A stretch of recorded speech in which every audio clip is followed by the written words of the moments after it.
Vaya semanita nos está dejando Zapatero. Esa es la escuela que hemos aprendido en las casas del pueblo, entre los compañeros. Hemos aprendido entre los militantes, entre las compañeras, que ser socialista es normalmente tener muy poco y estar dispuesto a dar mucho. Poco parece que no tenía, pero dar, eso sí que está dando muchísimo que hablar. La Audiencia Nacional lo ha imputado por tráfico de influencias, falsedad documental y pertenencia a organización criminal. Y claro, esto ya no es solo un palo durísimo para el expresidente, también es un palo para el gobierno.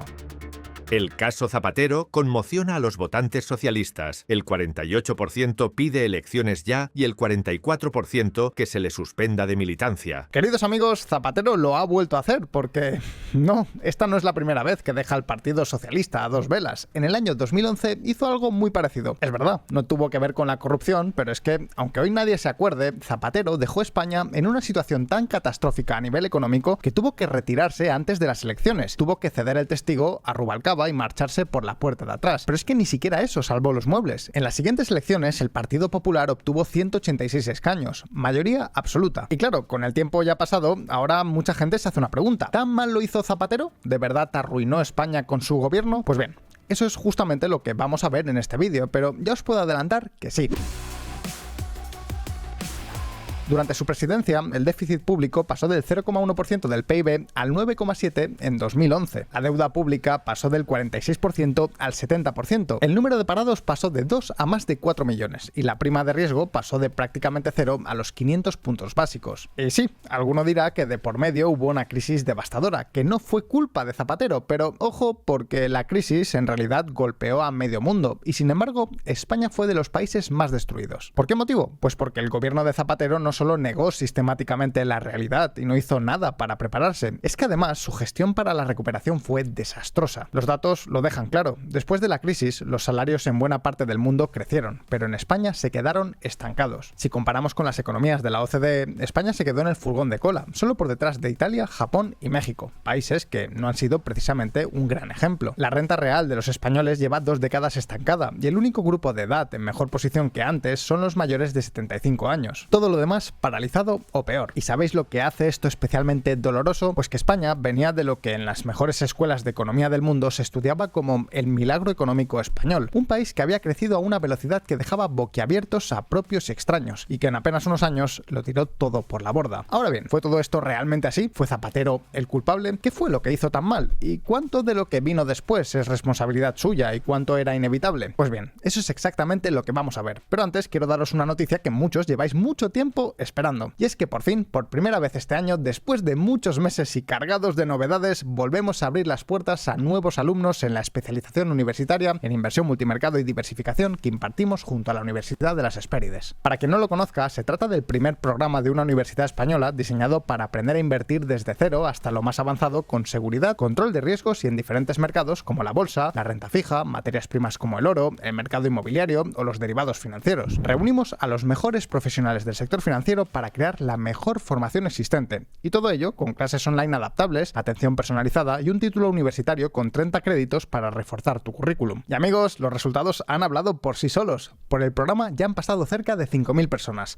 hasta tal punto que se podría decir que hoy por hoy quien quiere aprender a invertir en serio lo hace en la Visual Business School. Y alguno se preguntará, ¿por qué habéis tardado tanto tiempo en abrir nuevas plazas? Pues muy sencillo, el mercado financiero se está actualizando a ritmos agigantados, especialmente con la inteligencia artificial, y hemos dedicado estos meses a adaptar y renovar el programa para que los alumnos aprendan las herramientas de inversión más avanzadas de la actualidad. Y la gran pregunta es, ¿cómo puedes acudir a la reunión de presentación? Pues muy sencillo, con el link de la descripción o el QR que ves en pantalla. Ojo, las plazas son limitadas y en las 2 últimas ediciones se llenaron. Es importante que te apuntes en el enlace porque, además, en esta presentación daremos una sorpresa muy importante. Un regalo que no hemos dado nunca hasta ahora para los que estén apuntados en la reunión del próximo día 21. Así que no olvides apuntarte con el enlace. Y oye, si no puedes acudir en directo, no te preocupes, mandaremos la información por correo, pero es importante que os apuntéis. Y dicho esto, vayamos con Zapatero.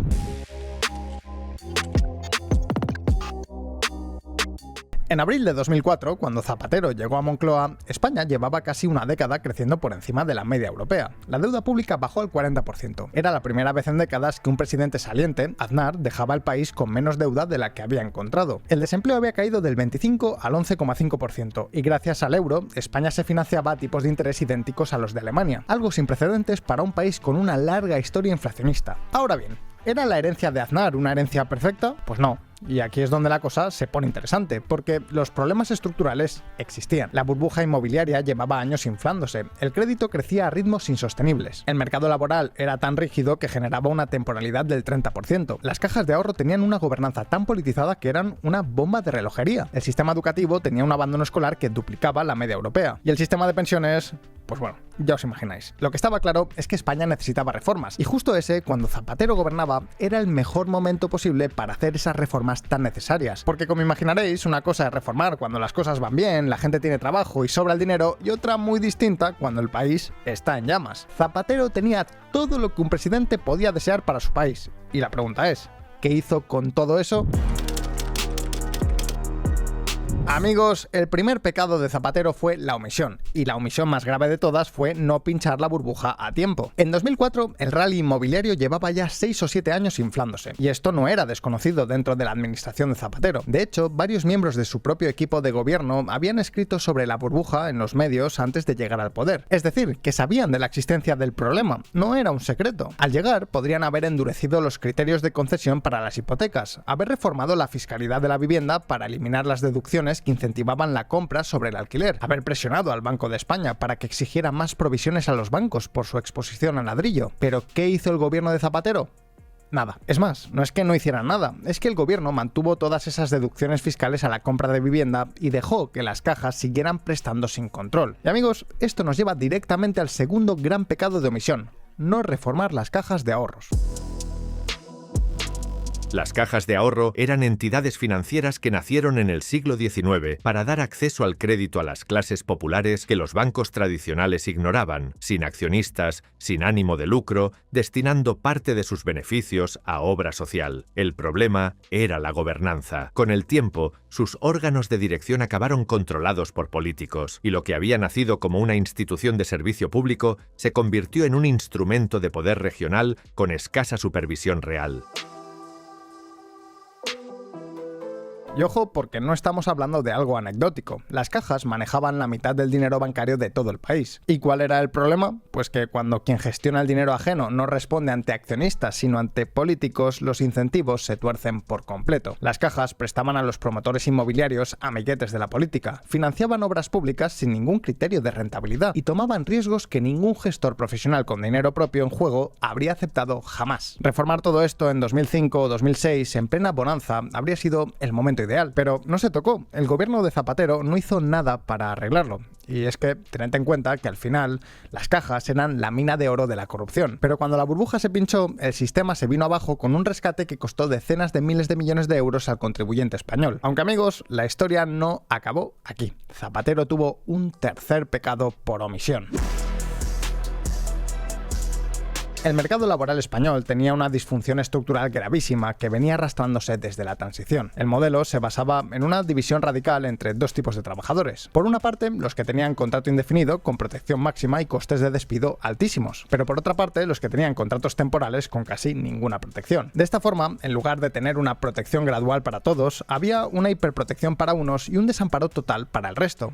¿Y el problema? Pues que las empresas no contrataban fijo porque despedir era carísimo, así que abusaban de la temporalidad. En 2004 la tasa de temporalidad superaba el 30%, la más alta de Europa con diferencia. Y claro, cuando llegó la crisis, las empresas, en vez de ajustar salarios o jornadas, simplemente dejaron de renovar los contratos temporales. Conclusión, pues durante la crisis España perdió alrededor de 3,8 millones de empleos. ¿Y cuántos de estos empleos se habrían podido evitar con un mercado laboral más flexible? Pues según un estudio de BBVA Research, 2 millones. 2 millones de familias que no habrían perdido su fuente de ingresos si se hubiera reformado el mercado laboral cuando había tiempo y margen para hacerlo. Una auténtica barbaridad. Pero, dicho esto, vayamos al siguiente tipo de pecados.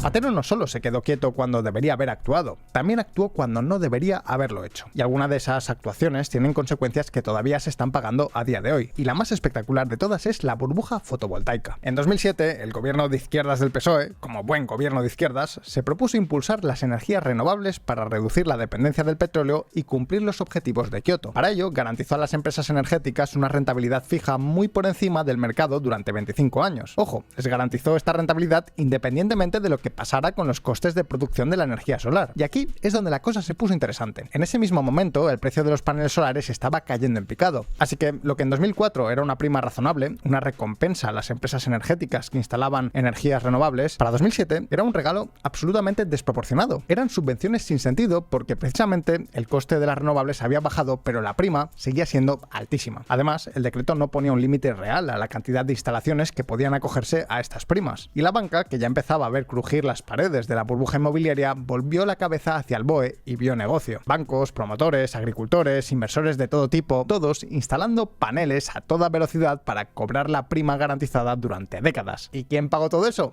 Efectivamente, los consumidores de electricidad, es decir, todos los que viven en España, porque las primas no se metieron en los presupuestos del Estado, sino en la tarifa eléctrica, acumulando una deuda diferida que los ciudadanos pagarían durante años, algo que, por cierto, el propio Zapatero acabaría reconociendo años después. Lo sabré yo, el día que Zapatero reconoció la burbuja de las renovables que ahora arruina a España. La eléctrica y la solar tuvieron unos incentivos que provocaron un agujero de 30.000 millones de euros. Ahora bien, sin duda, a Zapatero no se le recuerda por esto. Se le recuerda sobre todo por lo que pasó una vez que la crisis empezó, por las decisiones que tomó cuando el país ya estaba en llamas. Y amigos, aquí es donde la cosa se pone verdaderamente interesante. El primer gran error de Zapatero fue negar la existencia de la crisis y no actuar cuando se podía haber actuado.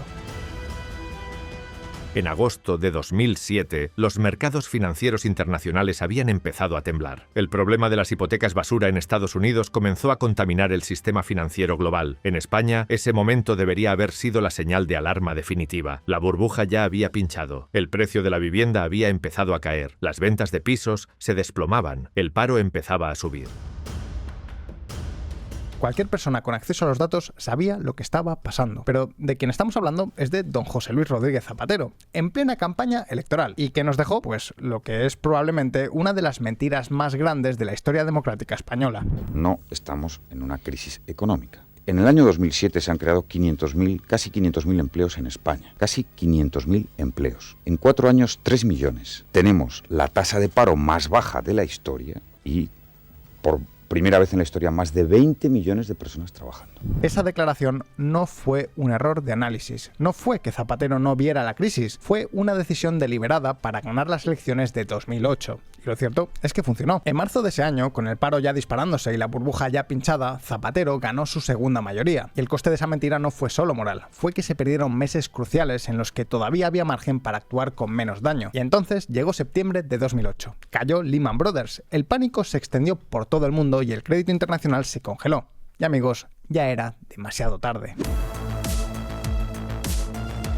España era una economía que había apostado casi todo a un solo sector y que se hundía a toda velocidad. ¿Y qué hizo el gobierno? Pues en lugar de frenar y corregir lo que ya no funcionaba, metió más leña al fuego. Queremos que la economía española, que es la 8ª potencia económica del mundo, salga fortalecida de esta crisis. En esto consiste el Plan Español de Estímulo de la Economía y el Empleo, que desde hoy vamos a llamar Plan E. En lugar de arreglar las cosas, el gobierno se puso a gastar billetes, más de 50.000 millones en estímulos fiscales. Y el problema es que buena parte de ese dinero no se dedicó a impulsar sectores alternativos como el turismo o la tecnología. Más bien, el dinero fue a parar a constructoras y ayuntamientos para que siguieran edificando aún más sin que existiera demanda. ¿El resultado? Pues en 2009 el déficit llegó al 11,2% del PIB, uno de los más altos del mundo en ese año. Y evidentemente la economía no crecía por otros lados, porque de lo único que servía este gasto era para posponer y agrandar el desastre. La prima de riesgo española empezó a dispararse. Los mercados internacionales comenzaban a dudar de la solvencia del propio Estado español, y Zapatero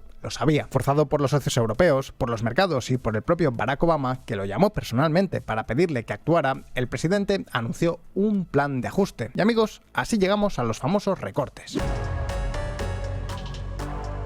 Aunque mucha gente asocia los recortes al gobierno de Mariano Rajoy, que también, fue Zapatero el primero en llevarlos a cabo. Rebajó el 5% de los salarios a los empleados públicos, un 15% para él mismo y sus ministros, e incluso congeló las pensiones y eliminó el cheque bebé. El objetivo fue reducir 15.000 millones de euros de gasto para situar el déficit en el 3% para 2013. Pero lo cierto es que estas medidas fueron más maquillaje que cirugía. La deuda siguió creciendo, la prima de riesgo también, y el déficit siguió cerca del 10%. Los mercados no se creyeron el ajuste. El tiempo siguió pasando, las cosas siguieron empeorando, y cuando llegó 2011, España se enfrentaba a la mismísima bancarrota, algo que estuvo muy pero que muy cerca de ocurrir no mucho tiempo después.